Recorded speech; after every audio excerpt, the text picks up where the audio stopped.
For the beginning of the video, let me ask you a question. What do you think of when you hear the word bottom?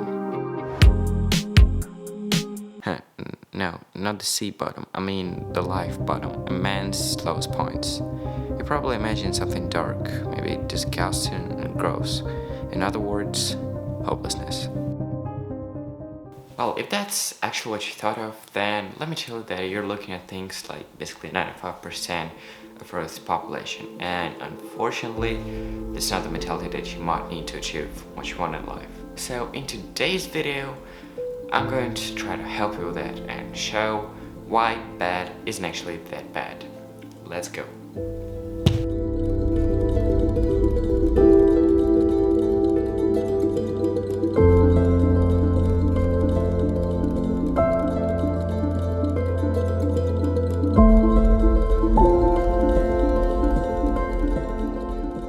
We all have been on our downs, and yes, these are not the most pleasant feelings you can experience. There are a couple of rules using which you can easily, actually not, turn your downs into your favorite life phases. Sounds strange enough, I agree, but when you apply this, you're gonna see what I mean, trust me. We're all used to calling our tough times dark and our ups bright. So that's why let's set the equality sign between dark and night, just like between bright and day. This part is gonna be pretty philosophical. We all know, if you're not living close to the Earth poles, that after any day there always is a night, and after any night there always is a day. Even more, a new day always starts exactly at midnight when it's completely dark. Now let's project it into our lives.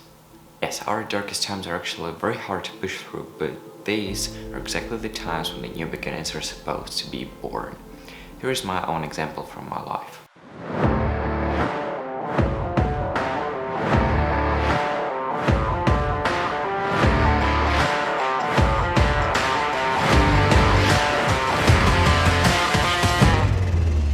Right before the Independence Day Open 22 tournament, I definitely had one of my oxen squash.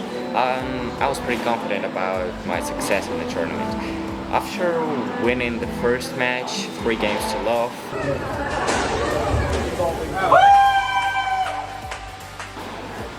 I got even more confident, but then I had to face the number 1 seed of the entire tournament on the quarterfinals.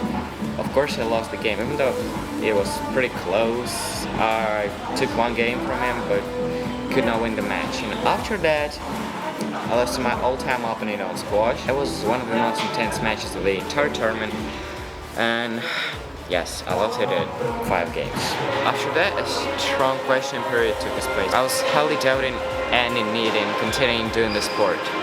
However, after just a couple days, I took my shit together and got back to trainings. I decided to learn from my mistakes instead of crying over them.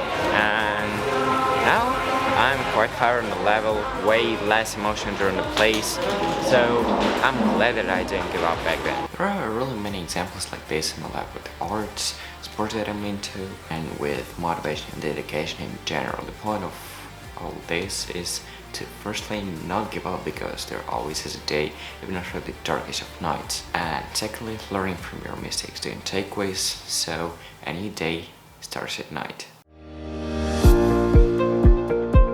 This one is also well widely known, but for some reason absolutely not that widely used. They're really simple and kind of related to the previous one. It's called win-win, and that's for a reason. Remember when you lost last time? No, I'm not talking about losing something materialistic. I'm talking about losing in a competition in life, in sports, in education, or whatever. The rule is not about how not to lose, but about how to turn your L's into bigger dubs than the dubs themselves. What you gotta do is set yourself a 30-minute limitation for being upset with a loss. Trust me, this time is gonna be absolutely enough. After that time expires, what you gotta do is grab your notebook and start analyzing the failure to understand what you did wrong. Then from that, start thinking of what you can do to fix these problems. For example, what I did after the Independence Day Open 22 tournament was starting to work at my psychology game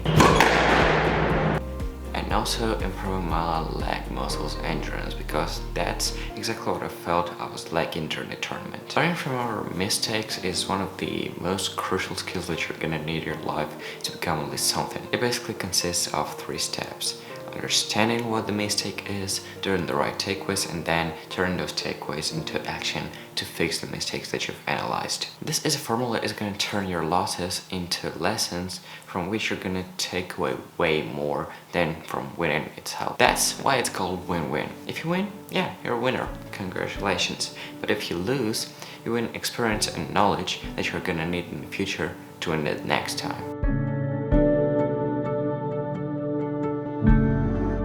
Let me tell you that this one is actually a pretty huge ass topic, and I'm definitely gonna make a separate video on this one.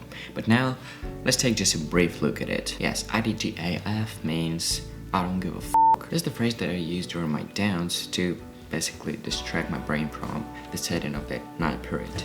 Being able to say I don't give a f*** is what we all gotta learn, so we don't start cycling our brain at something that doesn't really stand as a big problem, even if it seems so. Everything is in your mind, and this is not an exclusion, so apart from basically saying it, you also gotta properly process it inside your head, so that really turns into a setting. Again, I'm not saying that you should ignore all your problems. I'm telling you that you must not be distracted by every bad thing happening in your life. So saying IDGAF to the last mattering stuff can be a very useful skill to stay focused and mentally stable during your journey. To conclude everything I've said in this video, life is always cyclic. If you're having a tough period, always remember you also got a bright stripe waiting for you ahead. Making mistakes is totally alright. What's not alright is getting thoughts of giving up after a failure. Come on, a failure is an instant source of experience. Just find what you can learn and do the right takeaways. Shit happens, and that's alright. But sometimes that is not the type of shit you really have to worry too much about. In Russian, we have a word "похуизм." This doesn't really have an equivalent in English, but it basically means a human's ability to abstract from less important problems, not to overload your brain. So this could be a very useful skill for you on your journey. So now sum it all up inside your head, and next time facing a loss in your life, look at it from a different perspective. Because now I'm saying thank you all for watching, and goodbye until the next video.